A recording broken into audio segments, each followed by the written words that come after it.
The किस्सा with Piyush Pandey. अगर आपने अनिल कपूर के वर्ल्ड फेमस डायलॉग झक्कास को उन्हीं के अंदाज में कॉपी कर कहीं इस्तेमाल किया या कहीं कमर्शियल इस्तेमाल किया तो आप जेल जा सकते हैं। इसी तरह जैकी दा के भीड़ू शब्द का इस्तेमाल संभव नहीं है, अमिताभ बच्चन की गहरी आवाज़ का इस्तेमाल संभव नहीं है और बिग बी से लेकर अनिल कपूर और रजनीकांत से लेकर ऐश्वर्या राय तक की तस्वीरों का इस्तेमाल संभव नहीं है। यानी आप चाहें कि एआई से अमिताभ और अपनी तस्वीर बनाकर अपनी दुकान के प्रमोशन के लिए इस्तेमाल कर सकते हैं तो ऐसा नहीं है और इसके लिए आपको जेल जाना पड़ सकता है। और अब इस कतार में अक्षय कुमार भी हैं जो अपने व्यक्तित्व के अधिकार के लिए बॉम्बे हाई कोर्ट पहुंच गए हैं। लेकिन ये पर्सनैलिटी राइट्स है क्या भला? क्या हर सेलिब्रिटी को अब इनकी सुरक्षा की ज़रूरत है और क्या आने वाले दिनों में आपको भी इसकी ज़रूरत होगी? नमस्कार, मैं हूं पीयूष पांडे और आप देख रहे हैं द किस्सा। पर्सनैलिटी राइट्स यानी व्यक्तित्व अधिकार। ये अधिकार एक व्यक्ति के नाम या पहचान का कमर्शियल शोषण होने से बचाते हैं।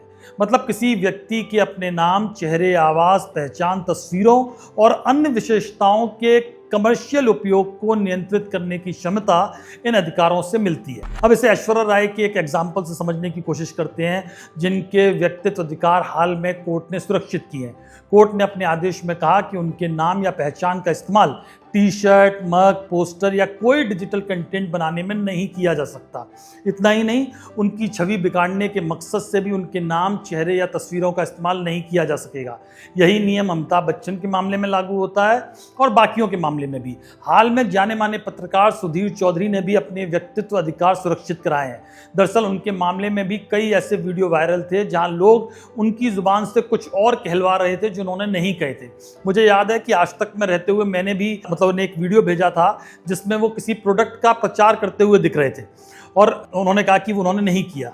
इसी तरह एक्टर अनिल कपूर के मामले में कोर्ट ने कहा था कि उनके बात करने के अंदाज, हाव भाव और उनके मशहूर संवाद झक्कास का अनऑफिशियल इस्तेमाल नहीं किया जा सकेगा। कोर्ट ने कहा था कि एआई के जरिए भी उनकी पहचान का दुरुपयोग नहीं किया जा सकता। वहीं जैकी श्रॉफ के मामले में कोर्ट ने कहा था कि उनके नाम के साथ साथ उनके उपनाम, आवाज़ और उनके जो बोले गए डायलॉग थे, खासकर भीड़ू का भी अनधिकृत इस्तेमाल नहीं हो सकता। सेलिब्रिटीज़ का मामला कुछ यूं है कि उन्हें दो वजहों से अपने पर्सनैलिटी राइट्स को सुरक्षित करवाने की ज़रूरत पड़ रही है। पहली वजह है कि उनके नाम, पहचान, आवाज़ या तस्वीरों का कमर्शियल तौर पर दुरुपयोग किया जाता है और दूसरा रीज़न है कि एआई टूल्स की मदद से उनके डीप फेक्स या दूसरे अश्लील कंटेंट उनका बनाया जाता है। ये समस्या सबसे ज़्यादा जो महिला सेलिब्रिटीज़ हैं उनके साथ आती है। पत्रकारों के मामले में भी ऐसा है कि उन्होंने जो बात कही नहीं वो एआई के ज़रिए उनसे कहलवा दी जाती है। हालांकि कोई भी सेलिब्रिटी फीस लेकर किसी प्रोडक्ट का प्रचार कर सकता है, लेकिन उसकी पर्सनैलिटी से किसी भी चीज़ को लेकर उसकी बिना परमिशन के किसी प्रोडक्ट का प्रमोशन नहीं किया जा सकता। भारत में पर्सनैलिटी राइट्स के लिए कोई स्पेशल कानून नहीं है, लेकिन अब हो रहा है, अब बात लगातार हो रही है। यहाँ इन अधिकारों का उल्लंघन होता रहता है क्योंकि छोटे बिजनेस और दुकान अपने प्रमोशन के लिए बॉलीवुड हस्तियों की तस्वीरों को यूज़ करते हैं, जो काफ़ी आम बात है। और यूँ तो फिल्मी सितारों की तस्वीरों का इस्तेमाल भारत में हर चौथा दुकानदार एक ज़माने से करता रहा है, लेकिन अब मामला बहुत बिगड़ गया है क्योंकि एआई आया है। एआई ने बहुत कंट्रोवर्शियल कर दिया है। अब पहली बार सेलिब्रिटीज़ को अपनी पर्सनैलिटी राइट्स की चिंता हो रही है क्योंकि एआई से एकदम तस्वीर विकृत हो जाती है कई बार। इस सिलसिले की शुरुआत हाल के सालों में देखें तो रजनीकांत ने की, जब 2015 में मद्रास हाई कोर्ट ने एक फिल्म को उनके नाम और अंदाज के बिना अनुमति के उपयोग पर रोक लगाई थी। 2022 में अमिताभ बच्चन ने ये कहा और उन पर कोर्ट ने फिर रोका। उसके बाद 2023 में अनिल कपूर, अदालत ने उनके मशहूर डायलॉग्स और कैच फ्रेज के दुरुपयोग पर रोक लगाई। जैकी श्रॉफ 2024 में गई, अदालत ने उनके बनाए गए मजाकिया या भ्रामक वीडियो हटाने का आदेश दिया। पत्रकार रजत शर्मा हैं, वो भी गए थे 2024 में अदालत में डीप फेक वीडियो के मामले में और झूठे विज्ञापनों से कोर्ट ने सुरक्षा प्रदान की। मोहन बाबू 2024 में गए थे तो उनके साथ भी यही मामला हुआ था जब एआई चैट बॉक्स और प्लेटफॉर्म को उनके नाम और आवाज़ के अनाधिकृत उपयोग से रोका गया।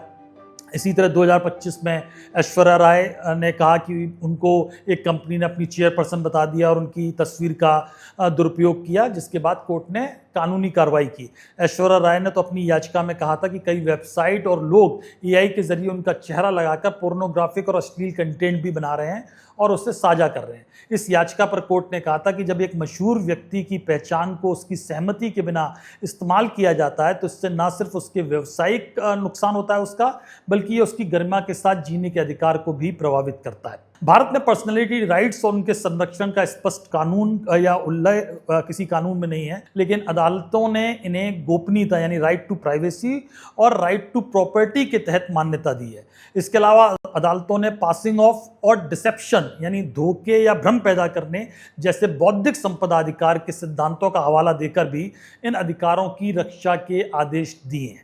लेकिन दिक्कत यही है कि गांव-गांव में बैठे लोगों के हाथ अब एआई टूल्स हैं और वो अपने अपने हिसाब से अपने एक्सपेरिमेंट करते हुए कानून का उल्लंघन भी कर रहे हैं और जानबूझकर कानून से खेल भी रहे हैं। सेलिब्रिटीज सबसे पहले निशाने पर हैं। सुनील शेट्टी से लेकर बाकी तक कई सारे सेलिब्रिटीज इसमें, आशा भोसले, अरिजीत सिंह, जिन्होंने ये कहा कि उनके नाम पर फर्जी ब्रांड एंडोर्समेंट और विज्ञापन बनाए गए और एआई ने उनकी तस्वीरों को फुअर तरीके से पेश किया और सोशल मीडिया पर पेश किया। अरिजीत सिंह मामले में तो अदालत ने जब पता किया था तो अदालत ने कहा कि हम ये सब जानकर हिल गए हैं।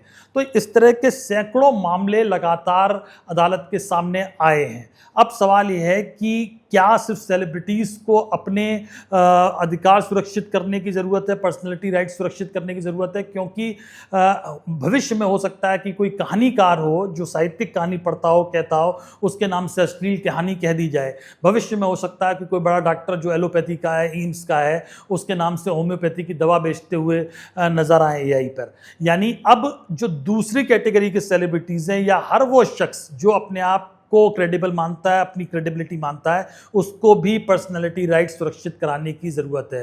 अक्षय कुमार सबसे ताज़ा मामला है जो अब कोर्ट में पहुंचे हैं। कोर्ट उनको राहत देता है, नहीं देता है, मेरे ख्याल से राहत दे गई। लेकिन अब सवाल सबसे बड़ा यही है कि एआई के ज़माने में इस तरह के झंझटों को, इस तरह की परेशानियों से बचा कैसे जाएगा और क्या आम लोगों को भी अब अपने पर्सनैलिटी राइट सुरक्षित कराने की ज़रूरत है। तो द किस्सा में आपको ये किस्सा कैसा लगा हमें ज़रूर बताएं। आपने द किस्सा चैनल सब्सक्राइब नहीं किया है तो ज़रूर करें। ये वीडियो पसंद आया हो तो इसे लाइक करें, शेयर करें। धन्यवाद।